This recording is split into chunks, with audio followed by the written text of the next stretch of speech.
সবাইকে স্বাগত দীপ্ত সংবাদে। সাথে রয়েছে দোলা দলরের। শুরুতেই জানাবো সংবাদ শিরোনাম। এলপিজি সংকটে বন্ধ ঠাকুরগাঁওয়ের প্রায় সব গ্যাস স্টেশন, মিলছে না রান্নার গ্যাসের সিলিন্ডার। সীমান্তে পুঁতে রাখা মাইন বিস্ফোরণে বাংলাদেশির পা বিচ্ছিন্ন, এলাকায় আতঙ্ক ছড়িয়ে পড়েছে। জায়গা সংকটে বেনাপোল স্থলবন্দরের কার্যক্রম ব্যাহত, নষ্ট হচ্ছে যানবাহন সহ বিভিন্ন পণ্য।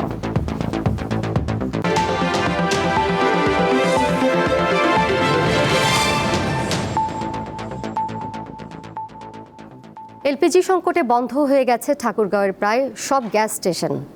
এতে চরম ভোগান্তিতে পড়েছে গ্যাস চালিত গাড়ির মালিক ও চালকরা। পাশাপাশি মিলছে না রান্নার গ্যাসের সিলিন্ডার। কয়েকদিন ধরে ঠাকুরগাঁও জেলার প্রায় সব এলপিজি অটো গ্যাস স্টেশন বন্ধ রয়েছে। এর প্রভাব পড়েছে হাজারের অধিক এলপিজি চালিত যানবাহনের উপর। গাড়ির মালিক ও চালকরা জ্বালানি না পেয়ে চরম ভোগান্তি পোহাচ্ছেন। অনেক ক্ষেত্রে ঘন্টার পর ঘন্টা এক স্টেশন থেকে অন্য স্টেশনে ঘুরেও গ্যাস মিলছে না। এই অবস্থায় পেট্রোল ও অকটেন ব্যবহার করতে বাধ্য হচ্ছেন গাড়ির মালিক ও চালকরা। এতে খরচ হচ্ছে দ্বিগুণ, ফলে জনসাধারণকে অতিরিক্ত ভাড়া গুনতে হচ্ছে। জ্বালানি খরচ বাড়লেও অতিরিক্ত ভাড়া দিতে চান না অনেকে।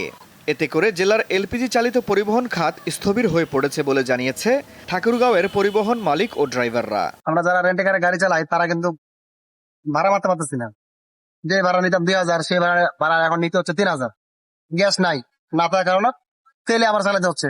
গাড়িতে এলপিজি ঢুকাইতে পারতেছি না এবং অকটেন পেট্রোলে মানে খুবই কষ্ট হচ্ছে চালানোর জন্য, অনেক টাকা পড়ে যাচ্ছে। আজকে 3-4 দিন থেকে আমরা ভাড়া মারতে পারতেছি না, লোকজন ভাড়ার রেট শুনে চলে যাচ্ছে। তবে কবে নাগাদ গ্যাস পাওয়া যাবে তার কোনো উত্তর দিতে পারছে না ঠাকুরগাঁওয়ের গ্যাস স্টেশন সংশ্লিষ্টরা। আমাদের আসলে বিগত 4 দিন বা 5 দিন থেকে গ্যাস নেই। মূলত এটা কবে আসবে সেটা আমরা সঠিকভাবে বলতে পারতেছি না। বারবার অর্ডার করার পরেও তারা আমাদেরকে মাল দিচ্ছে না, এবং তারা বলতেছে প্লান্টে মাল ঢুকতেছে না, বাইরে থেকে মাল আসতেছে না, এই ধরনের কথা তারা বলতেছে। এদিকে এলপিজি সিলিন্ডার পাচ্ছেন না ভোক্তারা। কোথাও কোথাও পাওয়া গেলেও দাম অনেকের ক্রয়সীমার বাইরে। যেহেতু এলপিজি গ্যাস সংকটের কারণে এই অসুবিধাটা হচ্ছে, আমরা এর দ্রুত সমাধান চাই। যে পরিমাণ গ্যাস সিলিন্ডারের দাম, তা আমাদের একটা সিলিন্ডার কিনতে হচ্ছে 1800 থেকে 2000 টাকা। হ্যাঁ, এই জন্য মানে কোনো উপায় না পেয়ে আমাদের খুব কষ্টকর হয়ে যাচ্ছে। তাই আমি বর্তমানে কারেন্টের চুলা ব্যবহার করছি। হঠাৎ করে পরিবহন খরচ ও রান্নার ব্যয় বেড়ে যাওয়ায় দিশেহারা ঠাকুরগাঁওয়ের সাধারণ মানুষ। আফরিদ হাসান, দীপ্ত বার্তাকক্ষ। সিলিন্ডার গ্যাসের সংকটে ভোগান্তিতে নারায়ণগঞ্জের মানুষ। বিস্তারিত জানাতে যুক্ত হয়েছেন সহকর্মী গৌতম সাহা। গৌতম, সিলিন্ডার গ্যাসের সংকট তো প্রায় সব জায়গাতেই। গ্যাসের সিলিন্ডার কত করে বিক্রি হচ্ছে নারায়ণগঞ্জে জানাবেন। এছাড়া সিএনজি পাম্পগুলোর কি অবস্থা, সার্বিক পরিস্থিতি কি দেখতে পাচ্ছেন?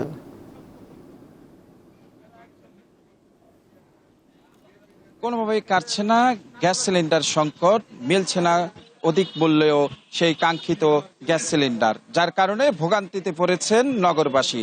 আমরা যে বিষয়টি দেখতে পেয়েছি, আমার পেছনটিতেই দেখা যাচ্ছে গ্যাস সিলিন্ডারের গাড়ি, যে খালি গ্যাস সিলিন্ডারটি রয়েছে সেখানে কিন্তু তারা এখানে গাড়ি সাজিয়ে রেখেছেন।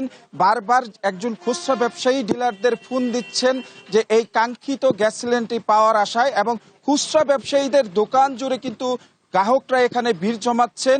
তারা অধিক মূল্যে, দ্বিগুণ মূল্য কিন্তু কাঙ্ক্ষিত যে গ্যাস সিলিন্ডারটি রয়েছেন সেটি কিন্তু পাচ্ছেন না, যার কারণে তাদের রান্নায় ব্যাহত হচ্ছে।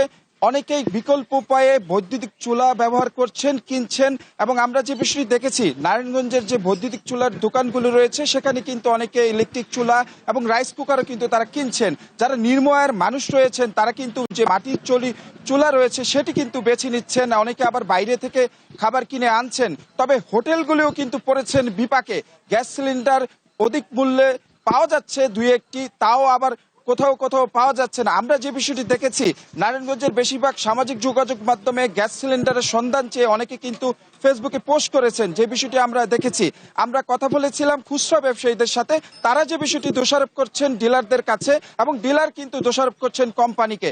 তারা উভয় কিন্তু তারা কিন্তু অভিযোগ করছেন গ্যাস সিলিন্ডার পাচ্ছেন না এবং কোম্পানি তাদের যে বিষয়টি জানিয়েছেন এলসি বন্ধ ছিল এবং এলসি খোলার পরে যে জাহাজ ভ্রমণে যে নিষেধাজ্ঞা রয়েছেন বহির্বিশ্ব থেকে যে এলপি গ্যাস আনা হয় সেটি কিন্তু তারা কিন্তু নিষেধাজ্ঞার কারণে আমদানি করতে পারছেন না এবং আমরা কথা বলেছিলাম গ্রাহক যারা রয়েছেন তারাও কিন্তু পড়েছেন বিপাকে। তারা কিন্তু উভয়ই কিন্তু দোষারোপ করছেন খুচরা ব্যবসায়ী, ডিলার এবং কোম্পানিকে এবং তারা এটা দ্রুত সমাধান চায়। আপনি আরেকটি বিষয় জানতে চেয়েছিলেন, এলপিজি অটো ফিলিং স্টেশন যেগুলি রয়েছে সেখানেও কিন্তু গাড়ি যে ড্রাইভার রয়েছেন তারা কিন্তু সেখানে ভিড় করছেন, কিন্তু সেখানেও কিন্তু আমরা দেখেছি সকাল থেকে গ্যাস সংকটে আমরা দেখেছি সেখান থেকেও কিন্তু যারা গাড়ির ড্রাইভার রয়েছেন তারা কিন্তু গাড়িতে গ্যাস সরবরাহ নিতে পারছেন না। এই সংকটের আসলে সমাধান কোথায় সেটি আসলে ঘোরপাক খাচ্ছে নগর জুড়ে। এই ছিল আসলে আমার কাছে সর্বশেষ। গৌতম, আপনাকে ধন্যবাদ। নারায়ণগঞ্জ থেকে যুক্ত ছিলেন সহকর্মী গৌতম সাহা। যাচ্ছি পরের প্রসঙ্গে। জুলাই গণঅভ্যুত্থানে সংঘটিত মানবতা বিরোধী অপরাধের দায়ের করা মামলায় সালমান এফ রহমান ও আনিসুল হকের বিচার শুরুর আদেশ দিয়েছে আন্তর্জাতিক অপরাধ ট্রাইব্যুনাল 1। এই দুজন রাজধানীতে ৩০ জনকে হত্যায় অভিযুক্ত। তাদের বিরুদ্ধে হত্যাকাণ্ডে উস্কানি সহ 5টি অভিযোগ এনেছে প্রসিকিউশন।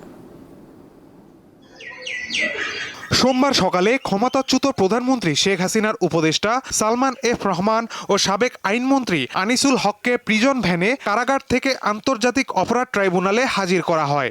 দুজনেই 24-এর গণ অভ্যুত্থানে ছাত্র জনতা হত্যার অভিযোগে দায়ের করা মামলার আসামি।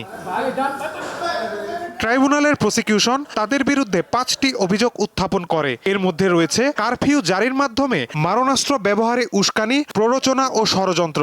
তারা আন্দোলন দমনে নীতিগত সিদ্ধান্ত নিতেন বলে দাবি করে প্রসিকিউশন। অনারেবল ট্রাইব্যুনাল তাদের ডিসচার্জ অ্যাপ্লিকেশন নাকচ করেছেন এবং চার্জ গঠন করেছেন। ওনারা কারফিউ জারি করে আন্দোলনকারীদেরকে শেষ করে দেওয়ার জন্য পরিকল্পনা করেছেন, ষড়যন্ত্র করেছেন, সহায়তা করেছেন। তারা আইনের ব্যত্যয় ঘটিয়ে এই ধরনের অপরাধ এবং অপকর্ম সংগঠন করেছে। আওয়ামী লীগ সরকারের এই দুই প্রভাবশালী কর্তা ব্যক্তির আইনজীবীরা খালাসের আবেদন করলেও আদালত তা আমলে নেয়নি। চার্জ শোনার পরে আসামিদেরকে জিজ্ঞাসা করা হয়েছিল যে ওনারা কি গিলটি প্লিড করেন কি না। তো ওনারা বলেছেন যে ওনারা গিলটি প্লিড করেন না এবং ওনারা ন্যায় বিচার প্রত্যাশা করেন লাঠি ট্রাইব্যুনালের কাছ থেকে। যে এলিগেশনগুলো আনা হয়েছে এখানে ওনাদের বিরুদ্ধে কোনো ইনক্রিমিনেটিং কোনো এভিডেন্স নেই। এই সমস্ত গ্রাউন্ডে আমরা ডিসচার্জ চেয়েছিলাম। 10 ফেব্রুয়ারি প্রসিকিউশনের সূচনা বক্তব্য ও সাক্ষ্য গ্রহণের মাধ্যমে সালমান এফ রহমান ও আনিসুল হকের আনুষ্ঠানিক বিচার শুরু হবে। মাহিদুর রহমান, দীপ্ত সংবাদ, ঢাকা। আনসার ও ভিডিপি সদস্যরা কোনো রাজনৈতিক দলের বাহিনী নয়, এরা রাষ্ট্রের জনগণের ট্যাক্সের টাকায় বেতনভুক্ত সরকারি কর্মচারী। এমন মন্তব্য করেছেন স্বরাষ্ট্র উপদেষ্টা জাহাঙ্গীর আলম চৌধুরী। সকালে গাজীপুরের শফিপুরে আনসার ও ভিডিপি একাডেমিতে 41তম বিসিএস কর্মকর্তা, উপজেলা আনসার ভিডিপি প্রশিক্ষক প্রশিক্ষিকা এবং আনসার ব্যাটালিয়ন 26 ও 27তম ব্যাচের সমাপনী কুচকাওয়াজ অনুষ্ঠানে তিনি এসব কথা বলেন। উপদেষ্টা আরও জানান, ত্রয়োদশ জাতীয় নির্বাচন অবাধ, সুষ্ঠু, শান্তিপূর্ণ ও উৎসব মুখর পরিবেশে আয়োজনের লক্ষ্যে আনসার ও গ্রাম প্রতিরক্ষা বাহিনী গত বছরের আগস্ট মাস থেকে সমন্বিত প্রস্তুতি গ্রহণ করছে। এর মধ্যে প্রায় 56,000 আনসার, 2,55,000 ভিডিপি ও টিডিপি সদস্য এবং 3,000-এরও বেশি আনসার ব্যাটালিয়ন সদস্যকে মৌলিক প্রশিক্ষণ দেওয়া হয়েছে।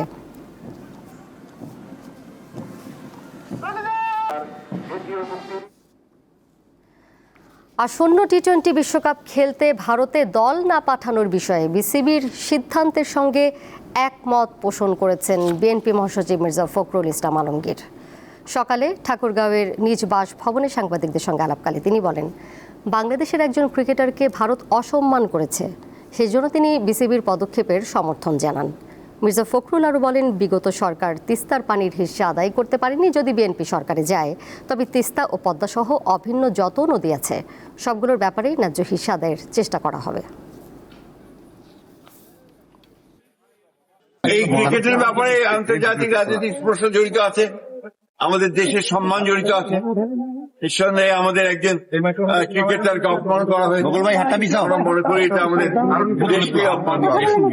সরকারের একটা ব্যর্থতাই বলবো যে তারা অস্ত্র উদ্ধার করতে পারেনি এবং এখন পর্যন্ত আইন শৃঙ্খলা পরিস্থিতি সেই রকম একটা উন্নত হয়েছে বলে আমার কাছে মনে হয়। তবে আমি আশাবাদী, আমি মনে করি যে নির্বাচন চলাকালীন সবাই সেটা ইমপ্রুভ করবে আরো। নির্বাচন বয়কটের এখন পর্যন্ত কোনো কারণ দেখছে না জামায়াত, তবে লেভেল প্লেইং ফিল্ড নিয়ে পর্যালোচনা করা হচ্ছে বলে জানিয়েছেন দলটির আমির শফিকুর রহমান। ইউরোপীয় ইউনিয়নের একটি প্রতিনিধি দলের সঙ্গে দুপুরে বৈঠক শেষে সাংবাদিকদের তিনি কথা বলেন। এক প্রশ্নের উত্তরে জানান, 2-1 দিনের মধ্যে 11 দলীয় জোটের আসন সমঝোতা দৃশ্যমান হবে।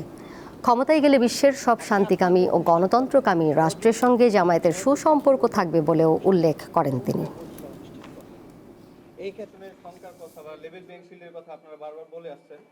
একটা নির্বাচনে শুধু আমরা বয়কট করেছি, এটা ছিল 18 সালের নির্বাচন, যে নির্বাচনটাকে মিডনাইট ইলেকশন বলা হয়ে থাকে। সেই নির্বাচনে যখন আমাদের সামনে পরিষ্কার হয়ে গেল যে এটা কোনো নির্বাচন না, তখন নির্বাচনের দিন দুপুর 12:30টায় আমরা নির্বাচন থেকে সরে দাঁড়াই। আমরা এবার মনে করি এই ধরনের কোনো পরিবেশ সৃষ্টি হবে না, হতে দেওয়া উচিত না। এটাকে যে কোনো মূল্যে এনশিওর করতে হবে যে ফেয়ার ইলেকশন হবে। এবারকার ইলেকশন যদি হাতছাড়া হয় এই জাতির, আমরা জানি না এই জাতিকে কত মূল্য পরিশোধ করতে হবে। এবার কেওয়াই স্টিল চট্টগ্রাম সংবাদ।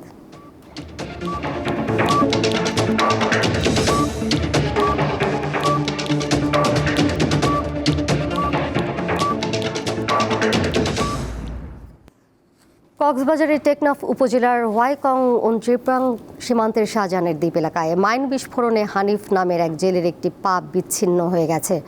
সকালে সীমান্তবর্তী ওই এলাকায় এই দুর্ঘটনা ঘটে। আহত জেলে হানিফ মাছ ধরার কাজে জড়িত ছিলেন বলে জানিয়েছেন স্থানীয়রা। পুলিশ জানায়, কয়েকদিন ধরে মিয়ানমারের রাখাইনে রাজ্য দখলকে কেন্দ্র করে সশস্ত্র সংগঠন আরাকান আর্মির সঙ্গে কয়েকটি রোহিঙ্গা বিদ্রোহী সংগঠনের সদস্যদের মধ্যে টানা সংঘর্ষ চলছিল। সংঘর্ষের জেরে সীমান্ত এলাকায় পুঁতে রাখা মাইন থেকেই এই বিস্ফোরণ ঘটতে পারে বলে ধারণা করা হচ্ছে। বিস্ফোরণের পর স্থানীয়রা গুরুতর অবস্থায় হানিফকে উদ্ধার করে দ্রুত MSF হাসপাতালে নিয়ে গেলে সেখান থেকে ডাক্তাররা তাকে চট্টগ্রাম মেডিকেল কলেজ হাসপাতালে পাঠিয়েছে। এই ঘটনায় সীমান্ত এলাকায় আতঙ্ক ছড়িয়ে পড়ছে। চলতি শীত মৌসুমে আতঙ্কের নাম নিপা ভাইরাস। খেজুরের কাঁচা রসের মাধ্যমে বাদুর প্রাণঘাতী এই ভাইরাস ছড়ায়। তাই খেজুরের কাঁচা রস এবং পাখি বা কোনো প্রাণী আংশিক খেয়েছে এমন ফল এড়িয়ে চলার পরামর্শ দিচ্ছেন চিকিৎসকরা। শীতকালে খেজুরের কাঁচা রস পছন্দ করেন অনেকে। সকালে নরম রোদে বসে অথবা গাছ থেকে হাঁড়ি নামিয়ে সঙ্গে সঙ্গে এই রসের স্বাদ নেওয়ার চল দেশের সর্বত্র। কিন্তু এই কাঁচা রস হতে পারে মৃত্যুর কারণ। চিকিৎসকরা বলছেন, খেজুরের রসে বাদুরের লালা ও মলমূত্র মিশে নিপা ভাইরাস ছড়ায়, যা অনেক ক্ষেত্রে প্রাণঘাতী হয়ে ওঠে। রোগতত্ত্ব, রোগ নিয়ন্ত্রণ ও গবেষণা প্রতিষ্ঠান IEDCR এর তথ্য মতে দেশের 64 জেলার মধ্যে 35টিতেই নিপাহ ভাইরাস রোগী শনাক্ত হয়েছে। এর মধ্যে সবচেয়ে বেশি ফরিদপুর, রাজবাড়ী, নওগাঁ ও লালমনিরহাটে। নিপা ভাইরাসে আক্রান্ত হলে জ্বর, মাথা ব্যথা, শ্বাসকষ্ট, বমি, কাশির পাশাপাশি রোগী অসংলগ্ন আচরণ করতে পারে বলে জানান চিকিৎসকরা। WHO বলা হয়েছে এটাকে হাই প্রায়োরিটি প্যাথোজেন, প্যান্ডেমিক প্যাথোজেনের মধ্যে এটা একটা কারণ। এটার কারণ হচ্ছে এটা এখনও বলা হয়েছে জোনোটিক টু হিউম্যান, মানে বাদুর থেকে হিউম্যান আসতেছে, কিন্তু এটা কিন্তু potentiality human two human transmission হওয়ার পোটেনশিয়ালিটি আছে। এই জন্য কিন্তু এই পেশেন্টগুলোকে আমরা আইসোলেটেড করে ম্যানেজ করি। এই অবস্থায় নিজেকে কিভাবে নিরাপদ রাখা যায় জানালেন এই বিশেষজ্ঞ। অবশ্যই কাঁচা খেজুরের রস এবং খেজুর রস পরিহার করতে হবে, যেটাকে আমাদের খাবারের আইটেম থেকে এটা বাদ দিতে হবে। IEDCR এর তথ্য অনুযায়ী দেশে নিপা ভাইরাসে 2024 সালে 5 জন ও 2025 সালে 4 জন মারা গেছে। লাবণী গুহ, দীপ্ত সংবাদ, ঢাকা। উত্তরাঞ্চল সহ দেশের বিভিন্ন স্থানে শীতের তীব্রতা অব্যাহত রয়েছে। রাত থেকে সকাল পর্যন্ত শীত বেশি অনুভূত হচ্ছে। পঞ্চগড়ে সকাল 9টায় সর্বনিম্ন তাপমাত্রা 8.4 ডিগ্রি সেলসিয়াস রেকর্ড করা হয়। এছাড়া দিনাজপুরে 9.2, কুড়িগ্রামে 10.2 এবং গাইবান্ধায় সর্বনিম্ন 11.5 ডিগ্রি সেলসিয়াস তাপমাত্রা পরিমাপ করেছে স্থানীয় আবহাওয়া অফিস। এসব জেলায় সূর্যের দেখা মিললেও নেই তেমন উত্তাপ। ভোর পর্যন্ত ঘন কুয়াশায় ঢাকা থাকছে বিস্তীর্ণ এলাকা। হিমেল বাতাসে দুর্ভোগে রয়েছেন ছিন্নমূল ও নিম্ন আয়ের মানুষ। জাতীয় বিশ্ববিদ্যালয়ের প্রতিষ্ঠাতা সাবেক প্রধানমন্ত্রী বেগম খালেদা জিয়ার মৃত্যুতে সোমবার বিশ্ববিদ্যালয় ক্যাম্পাসে স্মরণ সভার আয়োজন করা হয়। এতে জাতীয় বিশ্ববিদ্যালয়ের vice chancellor professor doctor ASM Amanullah বলেন, বেগম খালেদা জিয়া বাংলাদেশের স্বাধীনতা ও সার্বভৌমত্ব রক্ষার প্রতীক। 1971 সালে মেজর জিয়াউর রহমান যেমন জীবন ও পরিবারের ঝুঁকি নিয়ে দেশের স্বাধীনতা সংগ্রামে ঝাঁপিয়ে পড়েছিলেন, সেই সাহসী ও সংগ্রামী বীরের সহধর্মিণী বেগম খালেদা জিয়াও একইভাবে দেশ ও দেশের মানুষের জন্য তার জীবন উৎসর্গ করেছেন। স্মরণ সভার শুরুতে সদ্যপ্রয়াত বেগম খালেদা জিয়ার কর্মময় জীবনের উপর নির্মিত তথ্যচিত্র প্রদর্শন করা হয়। এছাড়া খালেদা জিয়ার প্রতি শ্রদ্ধা জানিয়ে 1 মিনিট দাঁড়িয়ে নীরবতা পালন এবং তার বিদেহী আত্মার শান্তি ও মাগফিরাত কামনায় দোয়া ও মোনাজাত করা হয়। গত ডিসেম্বরে রংপুর রিজিয়নে প্রায় 7.5 কোটি টাকা মূল্যের মাদক সহ বিভিন্ন চোরা কারবারি পণ্য জব্দ এবং 70 জনকে আটক করেছে বর্ডার গার্ড বাংলাদেশ বিজিবি। উদ্ধার করা হয়েছে 29 রাউন্ড গুলি সহ 6টি বিদেশি পিস্তল। দুপুরে কুড়িগ্রাম 22 বিজিবি ব্যাটালিয়নের দপ্তরে এক প্রেস ব্রিফিংয়ে এসব তথ্য জানান কুড়িগ্রাম 22 বিজিবি ব্যাটালিয়নের অধিনায়ক লেফটেন্যান্ট কর্নেল মোহাম্মদ মাহবুবুল হক। বলেন, গত ডিসেম্বরে রংপুর রিজিয়নের আওতাধীন 1669 কিলোমিটার দীর্ঘ সীমান্ত এলাকায় নিয়োজিত সেক্টর ও অধীনস্থ ব্যাটালিয়নের সমন্বিত ধারাবাহিক অভিযানে এসব মাদকদ্রব্য ও চোরা কারবারি মালামাল জব্দ করা হয়। তিনি আরও বলেন, সীমান্তে জনসচেতনতা বৃদ্ধির লক্ষ্যে 2563টি সচেতনতামূলক সভার পাশাপাশি সীমান্তের দরিদ্র মানুষের মাঝে শীতবস্ত্র বিতরণ করেছে বিজিবি।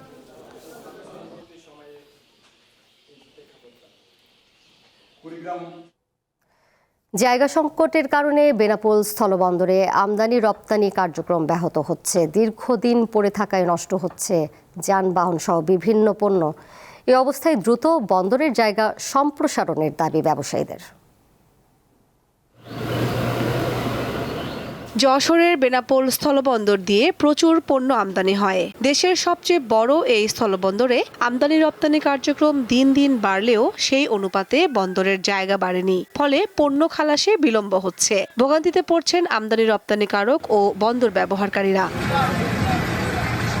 শত শত পণ্য বোঝাই ট্রাক বন্দর এলাকায় যত্রতত্র পড়ে থাকায় সৃষ্টি হচ্ছে যানজট। খোলা আকাশের নিচে রাখায় অনেক পণ্যের গুণগত মান নষ্ট হচ্ছে। বন্দরের এমনিতে জায়গা সংকট, এই গাড়িগুলো যদি বন্দর কর্তৃপক্ষ বা কাস্টম কর্তৃপক্ষ নিলামে বিক্রি করে দেয় তাহলে বন্দরের জায়গা বেরিয়ে যায়।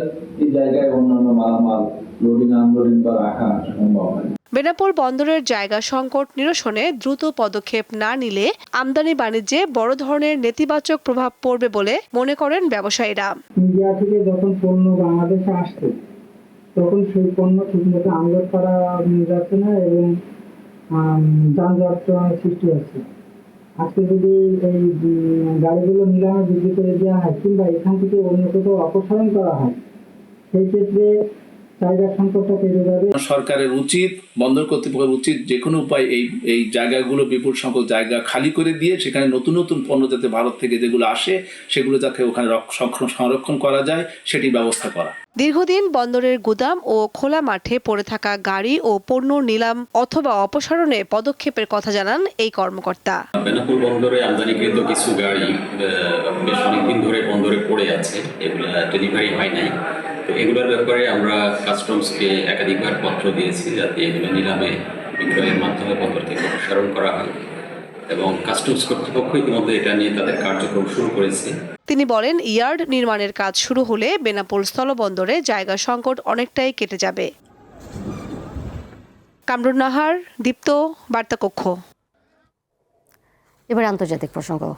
অবশেষে 1 দশক পর আন্তর্জাতিক বিচার আদালতে শুরু হয়েছে মিয়ানমারের ধর্মীয় সংখ্যালঘু জনগোষ্ঠী রোহিঙ্গাদের গণহত্যা মামলার বিচার। সোমবার নেদারল্যান্ডসের হেগ শহরে স্থানীয় সময় বেলা 10টা থেকে মামলার শুনানি শুরু হয়, যা চলবে আগামী 29 জানুয়ারি পর্যন্ত। রয়টার্স জানায় 1 দশকেরও বেশি সময়ের মধ্যে এটি হবে জাতিসংঘের সর্বোচ্চ আদালতে প্রথম গণহত্যা মামলার পূর্ণাঙ্গ শুনানি।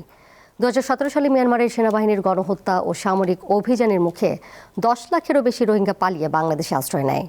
সে সময় জাতিসংঘ এই ঘটনার তদন্ত করে প্রতিবেদনে সেনাবাহিনীর অভিযানকে গণহত্যামূলক তৎপরতা বলে উল্লেখ করে। পরবর্তীতে 2019 সালে আন্তর্জাতিক বিচার আদালতে মিয়ানমারের বিরুদ্ধে রোহিঙ্গা গণহত্যার মামলা করে আফ্রিকার দেশ গাম্বিয়া। সেই মামলারই শুনানি শুরু হচ্ছে অবশেষে।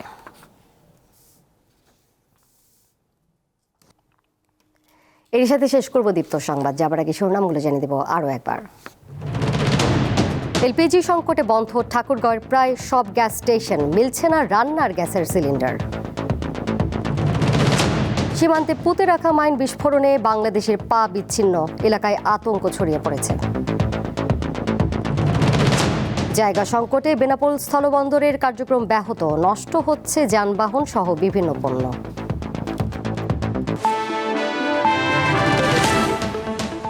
এই ছিল এখনকার মতো। পরের সংবাদ দেখবেন সন্ধ্যা 6:40। এছাড়াও আরো তথ্য এবং বিনোদনের নানা খবর জানতে যুক্ত থাকুন দীপ্তর ডিজিটাল প্ল্যাটফর্মে। ধন্যবাদ সবাইকে এতক্ষণ সাথে থাকার জন্য।